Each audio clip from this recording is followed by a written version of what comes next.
Hello, আসসালামু আলাইকুম। Welcome to giants blog. আজকে সকাল সকাল চায়ের কাপে হাতে নিয়ে তোমাদের সাথে ছোট্ট একটি ব্লগ শেয়ার করতে চলে আসছি। তো চা খেতে খেতে চলো আজকের ব্লগটি তোমাদের সাথে শেয়ার করা যাক। এদিকে দেখো, বাইরে প্রচুর মেঘ করেছে আকাশে, মনে হয় এক পশলা বৃষ্টি নামবে। প্রচুর বাতাসও রয়েছে সেই সাথে। আর এদিকে ঘরের ভিতরে আমার দুই সাহেব পড়াশোনা করছে। বড় ভাই পড়ছে, সেটা দেখে দেখে ছোট ভাইও খুব পড়াশোনা করছে। তো এই যে পেন্সিল নিয়ে মানুষ লেখাপড়া করে, আর আমার ছেলে খাচ্ছে। আর এই যে পেন্সিল, ওহো, একটা ব্যথাও পেয়েছে সে। তো যখনই জায়ান পড়তে বসবে সেই সাথে আইজানকে পড়তে বসাতে হবে। কারণ জায়ানের কথা হচ্ছে, মাম্মি আমি কেন একা পড়াশোনা করব, তোমার ছেলে কেন পড়বে না?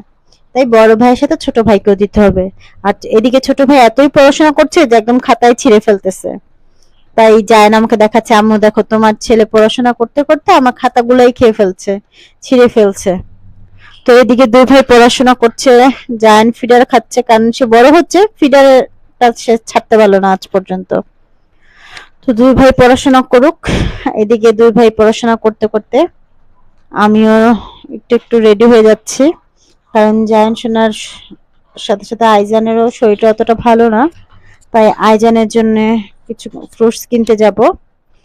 তো ওরা পড়াশোনা করুক, এদিকে আমি বাইরে চলে আসছি। আমাদের বনশ্রীতে সাপ্তাহিক একটা হাট বসে, গ্রামীণ ভাষায় বলে হাট, কিন্তু এটা খুব সুন্দর একটা বাজার বা মেলা যেটাকে বলে। এখানে আসলে সব ধরনের জিনিস পাওয়া যায়। তো প্রথমে আমার চোখে অনেক সুন্দর কিছু পাখি পড়লো। এত সুন্দর কিচিরমিচির ডাকছিল, আমি দাঁড়িয়ে দেখছিলাম এবং একটা পাখি দাম করলাম, বললো যে 7,000 টাকা প্রায়। তো এদিকে আইজানের যেহেতু শরীরটা ভালো না, ওর জন্য আমি ডাব কিনতে চলে আসছি। তো গ্রামে কিছুদিন আগে আমরা ডাব খেয়ে আসছি, এতটা মিষ্টি, এতটা ঠান্ডা ঠান্ডা ডাব।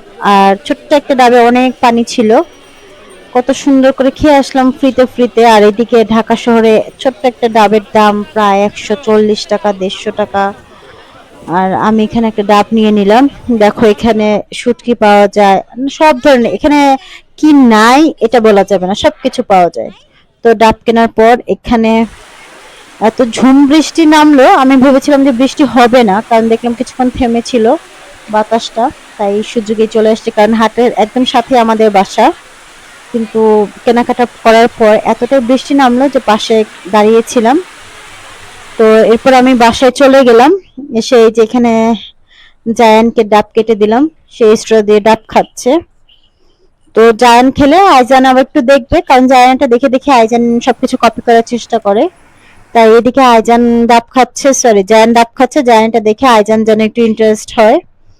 তাই এই যে আইজান দেখছে যে ভাই খাচ্ছে, এখন তাকে দিলে সেও খাবে। তো আমি এদিকে আইজানকে তার ড্রপার দিয়ে, যেটা এটা দিয়ে ওকে আমি নাপা ওষুধ খাওয়াই, তো এটা দিয়ে ওকে একটু ডাব খাওয়াচ্ছিলাম। ওরটা দেখে জায়ান এটা দেখে দেখে আইজানও খাবে। তো এই যে জায়ান ছোট ভাইকে নিজে ট্রাই করছে খাওয়ানোর, কারণ ডাবটা খেলে কি হয়, শরীরে পানি শূন্যতাটা কমে যায়, শরীরটা ভালো থাকে। এদিকে দুই ভাই খাওয়া দাওয়া করুক ডাব। আর এদিকে আমাদের আজকে দুপুরে যেহেতু বাইরে বৃষ্টি, তাই বাসার সবাই আজকে আমরা খিচুড়ি খাবো। তো এদিকে সবজি খিচুড়ি রান্না হচ্ছে।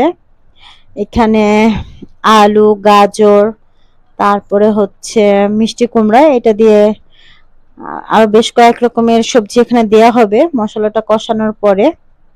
তো এখানে যেন মশলাটা লেগে না যায়, তাই কিছুটা কষিয়ে এখানে পানি দিবে। তো এখানে এই যে আজকে খিচুড়ি রান্না হচ্ছে, খিচুড়ির সাথে আজকে আমাদের বিভিন্ন ভাজাভুজি থাকবে, যেমন ইলিশ মাছ ভাজা, তারপরে হচ্ছে বেগুন ভাজা। এরপর হচ্ছে আমার মা পেঁয়াজ এবং শুকনো মরিচ দিয়ে খুব সুন্দর একটা ভর্তা বানায়, এটা খেতে খুব ভালো লাগে খিচুড়ির সাথে। তো এইদিকে খিচুড়িতে এই যে কাঁচামরিচ দিয়ে দেওয়া হলো, তো পানি দিয়ে সুন্দরভাবে খিচুড়িটা বসিয়ে দেওয়া হয়েছে। আর এইদিকে রান্না হয়েছে আরেক চুলাতে, চিকেন বসানো হয়েছে। তো যাই হোক, রান্না বান্না শেষ করে খাওয়া দাওয়া করে আমি এদিকে রেডি হয়ে গেলাম, জায়ানকে নিয়ে কোচিং এ যাব। তো এদিকে বিকেলে বের হলাম, যেহেতু সকালে খুব বৃষ্টি হয়েছে, দুপুরেও বৃষ্টি ছিল। দুপুরের পরে বিকেলের দিকে একদম ঠান্ডা ঠান্ডা একটা ওয়েদার, বাইরে বাতাস ছিল, মিষ্টি একটা ঠান্ডা বাতাস, ঠান্ডা ঠান্ডা ওয়েদার। আর এদিকে কৃষ্ণচূড়া গাছ দেখে খুব ভালো লাগলো, কারণ এটা বিশেষ করে ছাদ থেকে দেখতে খুব ভালো লাগে, সবুজের মাঝে লাল। তো এইদিকে এই যে জায়ান সোনা দাঁড়িয়ে আছে, কারণ আমরা এখন রিক্সা নেব। জায়ান এখন কোচিং এ যাবে পড়াশোনা করতে। তো এই যে জায়ান হাঁটতেছে, জায়ান হাঁটতে হাঁটতে একটা গাড়ি চলে আসছে, যেটা জায়ান দেখতেই পাইনি। তাই আমি ওকে বলছিলাম যে জায়ান সরে দাঁড়াও, এদিকে একটা গাড়ি আসতেছে। তো বিকেলে মা ছেলে হাঁটতেছি আর গল্প করতেছি যে সকালবেলা কতটা ঝড় বৃষ্টি ছিল, আর বিকেল বেলা দেখো, দেখে এতটা ঠান্ডা বাতাস, মিষ্টি ওয়েদার, কিন্তু রাস্তা দেখে মনে হচ্ছিল না যে বৃষ্টি হয়েছে। তো ওইদিকে জায়ান একটা রিক্সা পেয়ে গেল, সে নিজে ডাকতেছে। তো আমরা এখন রিক্সাটা ঠিক করে এই যে রিক্সায় উঠে গেলাম মা ছেলে। একটু বসে নেই, সাবধানে যান।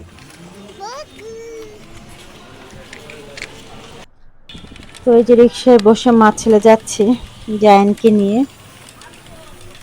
তো এদিকে বলে রাখি, আমাদের গতবার যে একটা ব্লগ দিয়েছিলাম গত সপ্তাহে, সেই ব্লগটা তোমাদের অনেকের কাছে ভালো লেগেছে। তোমরা অনেকেই আমাকে ইনবক্স করেছো যে আপু আপনি সপ্তাহে কেন একটা ব্লগ দেন, আপনি কেন ডেইলি ব্লগ দেন না।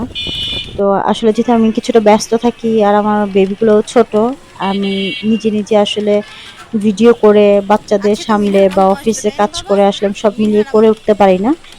এই কারণে ট্রাই করি সপ্তাহে একটা ব্লগ দেওয়ার জন্য। তো তোমরা যদি এভাবে আমাদেরকে ভালোবাসা দিতে থাকো, তাহলে অবশ্যই আমি সপ্তাহে না, চেষ্টা করব সপ্তাহে একটা না দিয়ে, যদি অনেকগুলো দিতেও না পারি, চেষ্টা করব 2টা বা 3টা ব্লগ ছাড়ার জন্য। তো যাই হোক, এই যে এদিকে প্রায় আমি চলে যাচ্ছি জায়ানের কোচিং এর সামনে চলে আসছি। এখন আমরা জায়ানের স্কুল গলিতে ঢুকবো। তো এখন আমরা এই তো স্কুলের সামনে চলে আসছি। নেমে যাও বাবা, নামো নামো নামো, আমি ভাড়া দিয়ে আসছি।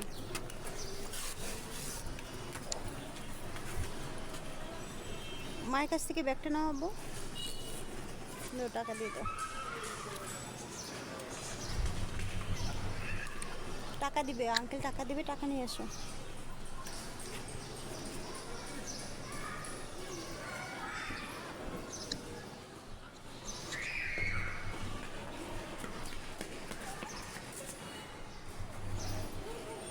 নিয়েছো? ব্যাগটা নাও বাবা, যাও।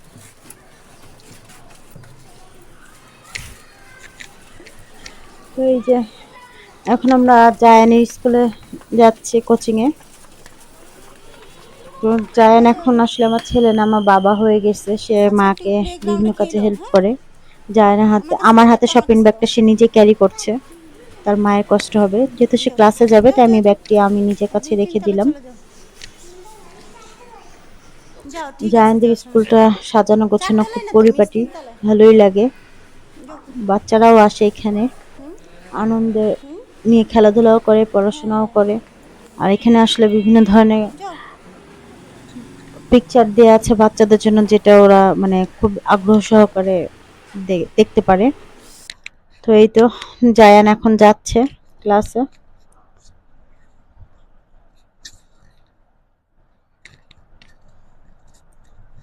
আজকে নিচে প্লেগ্রাউন্ডে দেখে মনে হলো বাচ্চা হয়তো স্টুডেন্ট খুব কম আসবে, কারণ বৃষ্টির কারণে বাচ্চারা আসলে বিকেলে একটু ঘুমায় আসতে চায় না। তো এই যে এই জায়গাটা জায়ানের 2টা মিরর দেয়া আছে, সিঁড়ি দিয়ে উঠলে বাচ্চারা নিজেদেরকে দেখতে পায়। জায়ানও প্রতিদিন যাওয়ার সময় ঠিক এভাবে নিজেকে দেখে। আর 2টা মিররে নিজেকে দেখতে 4জন মনে হয়। তখন ও বলে যে আম্মু দেখো 4টা জায়ান, 4জন জায়ান, দেখে খুব ভালো লাগছে। তো এই তো জায়ান ক্লাসে যাবে। তো ও পড়াশোনা করুক।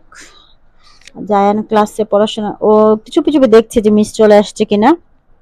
তো বাই বাই, জায়ান ক্লাসে যাচ্ছে।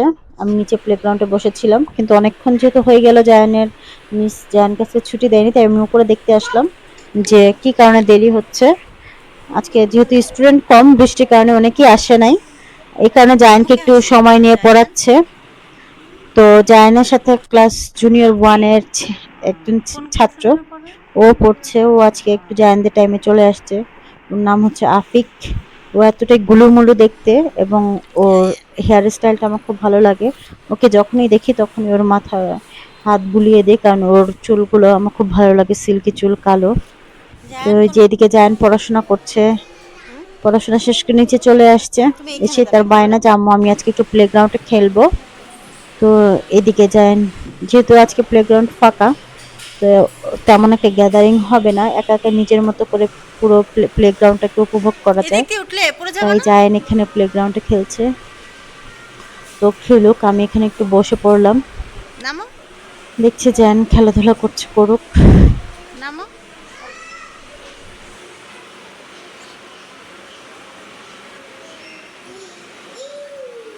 একটু দোলনায় বসে আসে, যাও দোলনায়।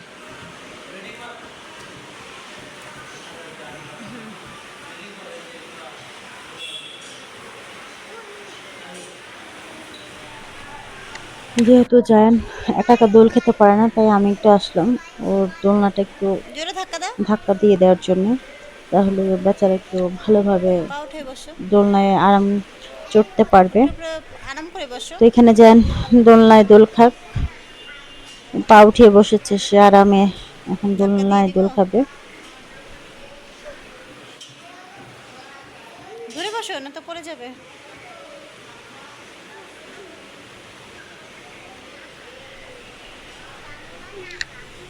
তো জায়ান দোলনা চড়া শেষ করে এরপরে চলে আসছে হর্সে, হর্স রাইডিং করছে। এখানে নানা ধরনের অ্যাক্টিভিটিস থাকাতে বাচ্চাদেরও ভালো লাগে, ওরা এটাই ওটাই চড়তে পারে, খেলতে পারে। তো ওর প্লেগ্রাউন্ডের ঠিক এই পাশটাতেই বক্সিং রয়েছে, এখানে বক্সিং করা যায়। তো এইটা হাত দিয়ে ধরলে নরম মনে হয়, বাট ভিতরে স্প্রিং এর মতো, তো এজন্য মারলে হাতে ব্যথা পাওয়া যায়। মানে এটা বড়দের জন্য উপযোগী, বাচ্চাদের জন্য একটু কষ্টই হয়ে যায়। তো জায়ান মারছিল আর বলছিল আমার হাতে ব্যথা পাওয়া যায়, হাতে ব্যথা করে, বাট আবার যেহেতু ধরলে একটু নরমও মনে হয়, এখানে সে খেলা করছিল। তো যাই হোক, এখন আমরা বেরিয়ে যাব, কারণ বাচ্চারা এরকম যে যতই খেলুক না কেন ওদের খেলতে ইচ্ছা করে। তো এখন আমরা স্কুল থেকে বেরিয়ে যাচ্ছি। আসো, সোজা পথ রেখে বাঁকা পথ দিয়ে হাঁটতেছি। কি আজকে পড়া শেষ? তো এই যে এখন জায়ানের পড়াশোনা আজকের মতো শেষ মিসের কাছে। তো এখন তার ক্ষুধা লেগে গেছে, যেহেতু সে পড়াশোনা করছে, বলো। এই খেলাধুলা যে করছে, আর এখানে। এইদিকে বিকেলও হ্যাঁ শেষ। এখানে যাও, দেখি এখানে বিকেল কিছু আছে কিনা। শেষ হয়ে গড়িয়ে এখন সন্ধ্যার প্রায় কি আছে যাও কাছাকাছি, দেখি। কিন্তু তার ক্ষুধা লেগেছে, বায়না ধরেছে সে খাবে। কারণ প্রতিদিন সে কোচিং এ আসলেই তার একটা না একটা বায়না হয়, এটা কিনে দাও, না রুটি হয় খাবো ওটা না? খাবো। তো এখন সে চলে পেস্ট্রি। আসছে খাওয়ার ওটা জন্য। ভালো হবে না। কিন্তু সে এই ফাস্টফুড ওটা ভালো হবে না, তুমি তেমন একটা পেস্ট্রি খায় খাবে। না, যেহেতু সে হুম। অতটা পছন্দ করে না, কিন্তু যেহেতু সে পেস্ট্রি দেখেছে তাই তার পেস্ট্রি খেতে হবে। এই কেক কিন্তু খাবো। আমার কাছে এই পেস্ট্রিটা দেখে অতটা ভালো লাগেনি, মনে হচ্ছিল যে ভালো হবে না। তো ওকে বলছিলাম পেস্ট্রিটা যে ভালো বাবা হবে না। তোমাকে টেস্টি ট্রিট থেকে কিনে দেবো, কারণ আমরা সবসময় টেস্টি ট্রিট থেকে খেয়ে অভ্যস্ত। তো এই জন্য দেখা যায় যে বেকারি থেকে না আর খেলেও এটা তেমন ভালো একটা হবে কেক না, এটা খাওয়া হয় আইসক্রিম না। লাগবে, দেখাই যায় আদার্স বাবা। খাবারগুলো বেকারির, এই লাইভ বেকারি খাবারগুলো ভালো হয়। তো এই যে এদিকে আমরা মা ছেলেরা যাচ্ছিলাম, এমন সময় তার চোখে পড়ে গেল তার গ্রিল নানের দোকান। তো এখানে তার মাকে রেখে সে চলে আসছে, কারণ সে নান খেতে খুব পছন্দ করে। সে নিজের মতো করেই তার একটা টেবিল চুজ করে নিল।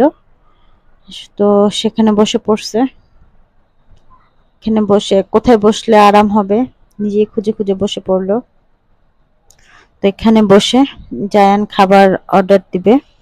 এদিকে জায়ান খাবার অর্ডার দিয়ে নিজে চুপচাপ বসে আছে, যেহেতু সন্দেহ হয়ে যাচ্ছে তাই জন্য তার ঘুমও পাচ্ছে, আবার ওদিকে খেলাধুলা করে ক্ষুধাও লেগেছে, এই জন্য সে চুপচাপ বসে আছে। তো খাবারটা এইদিকে আমাদের খাবার একটু চলে ছিঁড়ে আসছে। খাও। গাইস দেখো, মানুষ নিজে পছন্দের খাবার পেলে কতটা খুশি হয়ে যায়। গরম। তো জায়ানের নান রুটি যেহেতু তাহলে গরম, পেটটা এর জন্য গরম। সে হাতে ফু দিচ্ছে যে খাবারটা একটু ঠান্ডা হলে সে আল্লাহ। খাবে, আবার একটু কাছে থেকে দেখছে যে গরম কিনা। তো জায়ানের পছন্দের খাবার গ্রিল নান, এটার সাথে তার ড্রিঙ্কস খেতেই হবে। তো যাক, জায়ান এখানে খাওয়া দাওয়া করুক।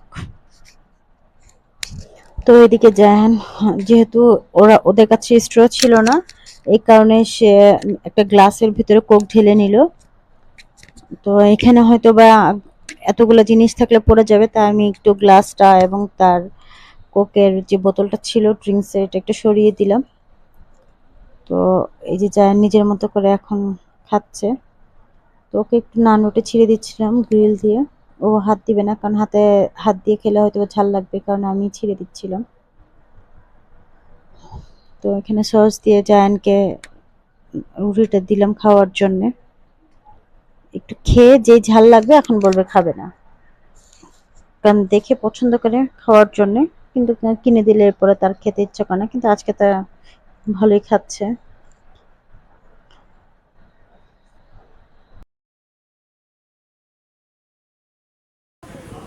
ঠিক আছে, খাও।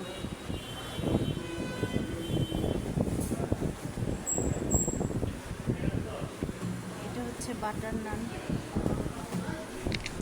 তো দেখো গাইস, জায়ানকে এটা হচ্ছে বাটার নান, এটার উপর দিয়ে বাটারটা দিয়ে দিলে খেতে খুব টেস্টি হয় এবং বাটারের ফ্লেভারটা খুব ভালো লাগে। সেই সাথে হচ্ছে নান গ্রিলটা খুব জুসি ছিল।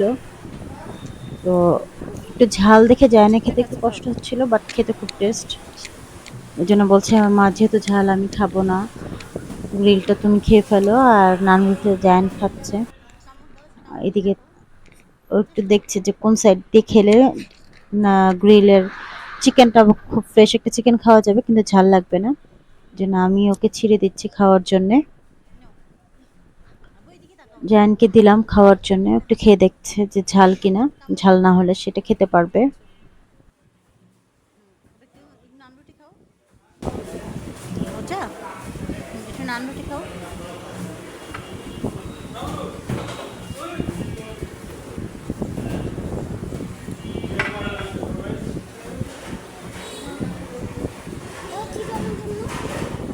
ছিঁড়ে খাও।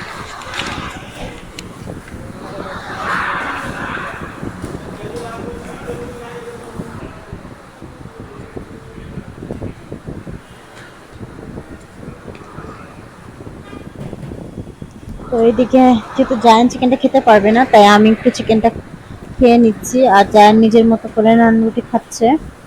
একটা নান রুটি শেষ করে আমরা একটা নান রুটি নিয়েছিলাম, তবে ফুল ভিডিওটা করা হয়নি, কারণ জায়ান তো আসলে সবটা খাবার নিজের হাতে খেতে পারবে না, আমাকে খাওয়া দিতে হয়। আর এই কারণে দেখা যায় যে মোবাইলটা হাতে করে ওইভাবে ভিডিও করা যায় না। তো যাই হোক, এই যে জায়ান খাচ্ছে, আমিও খাচ্ছি। তো বাইরে সন্ধ্যা হয়ে গেছে, আমরাও তাড়াহুড়া করছি, কারণ আইজানের শরীর ভালো না, আইজানের কাছেও যেতে হবে, না তো সে কান্না করবে।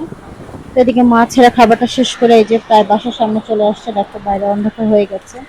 আর আমাদের বাসার সামনে রাস্তাটাও ঠিক করছে, কারণ বর্ষাকাল আসলে ঢাকা শহরের রাস্তাঘাট ঠিক করা হয় সব সময়।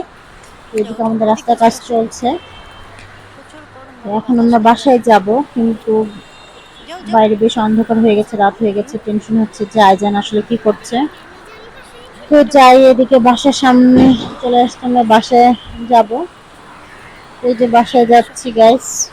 বাসায় আসার পরে এই যে দেখো, আইজান মাকে পেয়ে আমাকে আর ড্রেস খুলে ফ্রেশ হতে দেয়নি, ওভাবেই মায়ের কোলে উঠে গেছে। কারণ সে যেহেতু সারাক্ষণ মানে আমরা আজকে সারাটা বিকেল বাইরেই ছিলাম, তার শরীর ভালো না, মাকে পেয়ে সে চুপচাপ, মনটা খারাপ। তাই জন্য জায়ান ভিডিও করছে আর ওর মাকে দেখছে। আর বাসায় এসে এতটাই গরম ছিল যে জায়ান ড্রেস খুলে ফেলছে। আইফোনে গরম, তাই বাসায় এসে ড্রেস। বাই বাই, আল্লাহ হাফেজ।